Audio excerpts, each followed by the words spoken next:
Sa matindi at napakainit na alitan ng dalawang bansang ito ay naging katanungan sa bawat tao kung ito na ba ang magiging pasimula ng malawakang pandigmaan sa buong mundo. Nandyan may naging kampihan na naganap sa magkabilang panig. Sa init ng alitan po at pag-aaway ng dalawang bansang ito, ang Israel at ang Iran ay merong pumagitna at nagbigay ng kapayapaan. Now, sa unang tunog, ito ay okay dahil napatigil niya yung digmaan na pwedeng maging metsa. Malawakang digmaan po. Pero sa Bible, merong isang tatayo upang patigilin ang mga digmaan sa buong mundo. Ito ay tinatawag na Antikristo. Isang leader ng bansa na may strategical skills pagdating sa pakikipag-negotiate sa bawat nasyon. Marunong magsalita sa bawat tinutumbok na isyo. Katunog ng end-time prophecy ang nangyari sa panahong ito. Disclaimer lang, pwedeng nagkataon ng bagay na ito, pwedeng may darating pa pagkatapos President Donald Trump, pwedeng wala nang hinihintay na siya ay nagiging parang peacemaker sa panahon natin. Katunog nito yung sinasabi ng Revelation. Nang tumingin ako, nakita ko ang isang puting kabayo.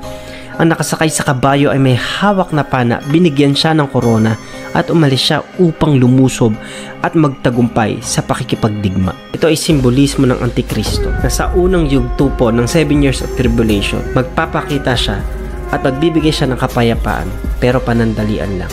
At pagdating ng mid-tribulation, dito siya magpapakita ng kanyang tunay na agenda.